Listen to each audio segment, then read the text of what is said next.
what should really have been labeled Gnostic Christianity. Christ incarnates as man just as any other, and yet he's the true God, from high above the demiurge, Yahweh, that adversary to everyone incarnated on this planet. Christ has selflessly continued to incarnate, suffering increasingly while in each instance devoting all life force to the advancing of the helpless human race. He, as the true God, recognized that the beings of Earth were doomed from the start, so that only through his own participation in the physical world could anything be done for the ignorant trapped souls stranded in reincarnation to infinity.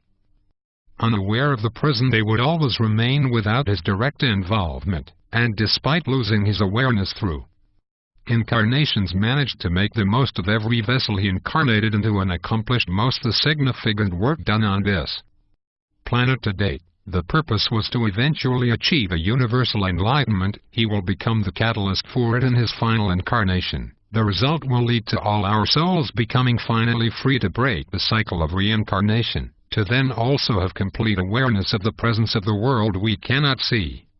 As Yeshua, as all his incarnations, he was a shining example to all Gnostics, a model for everyone to emulate. The blend of weary humanness and the logic of who is elevated above the human race. When you realize we're dealing with a type of man that is almost as far above us in intelligence as we are above the lower animals, there isn't anything phenomenal in this at all. No. The color boxes represent that the computer has recognized the moving objects. You can see individuals crossing the street. You can see individuals walking in parking lots. There's actually enough resolution to be able to see the people waving their arms or walking around, what kind of clothes they wear. And you could pick the location of where you produce these images anywhere in the entire field of view. Antennadas can open up to 65 windows at once and can see objects as small as 6 inches on the ground. From even 17,500 feet, the white thing that you see flying around is a bird.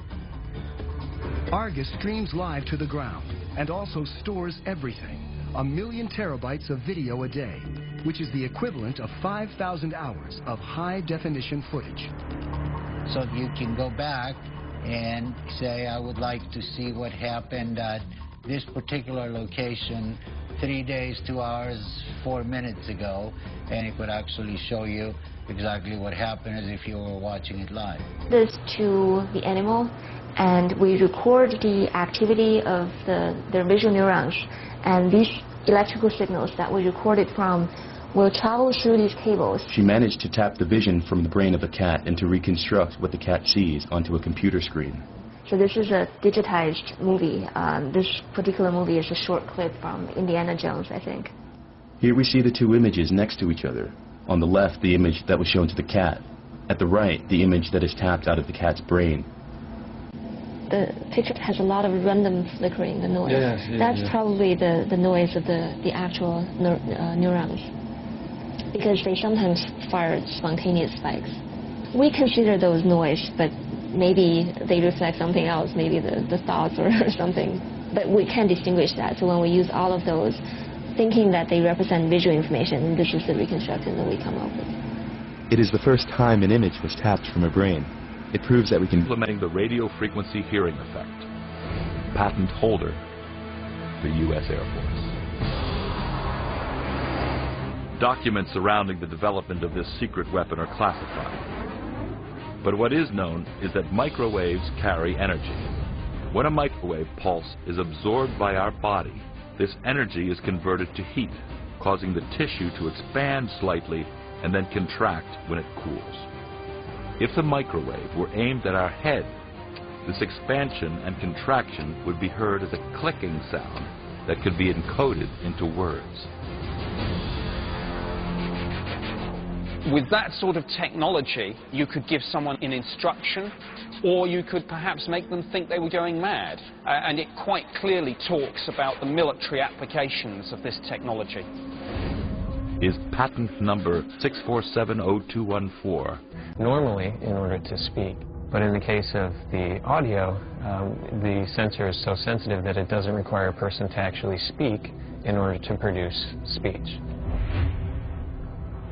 Callahan designed a sensor that can read our brain signals. How? The brain is the master control center of speech. When we communicate, the brain tells the mouth what to say. So, speech is essentially thoughts sent to our vocal cords via nerve signals that are then converted to words. Since the audio is designed for people who've lost their ability to speak, it's worn around the neck and placed on the vocal cords where nerve endings emit signals associated with speech. So for instance, when you think about saying orange, the brain sends the message to the larynx. Even though the larynx might be damaged or missing, the audio picks up that nerve pulse, and a tiny computer translates that thought into the word, orange. Nothing has to be implanted. The sensor merely has to be on the surface of the skin near the nerves. It's a huge breakthrough. This idea not to space, but to time. Perhaps the dimension of time is just a holographic projection.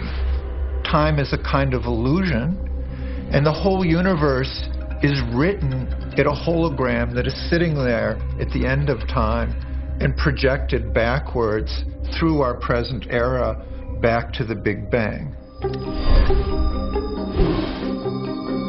The hologram that contains everything the universe ever was and ever will be is like this intricate ice crystal.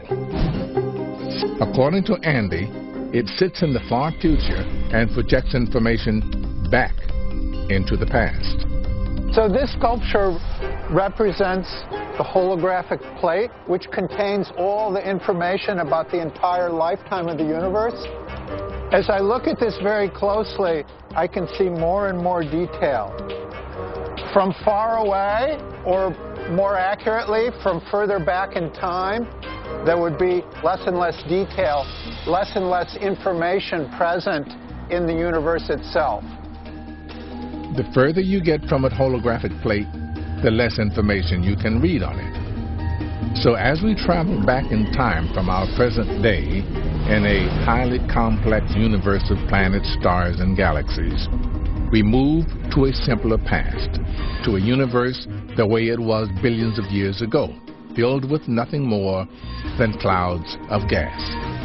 And eventually, if you go far enough back in time, before the Big Bang, there is simply nothing there at all. God. Tipler gives us a clear concept of God. It is an intelligent computer network, a network that will enclose the whole universe, will be at the end of all times, but he is already present today, because as he is beyond space and time, he is able to turn back in time. And that is what Tipler believes God sometimes does. He leaves messages for us, telling us what we should do to create him. The crucial verse of the Bible. Moses asked God for his name, and in Exodus 3:14, God replies in Hebrew, Ehyeh Asher Ehyeh. I shall be who I shall be. Future tense. God was telling Moses in the very beginning that he has to be thought of as future tense. Now that is how the Omega Point, who exists in the ultimate future, affects the universe now. By logical necessity, the universe has to do certain things now in order to force it into this pattern, in order to force it into the Omega Point in the ultimate future. And it has to evolve that way.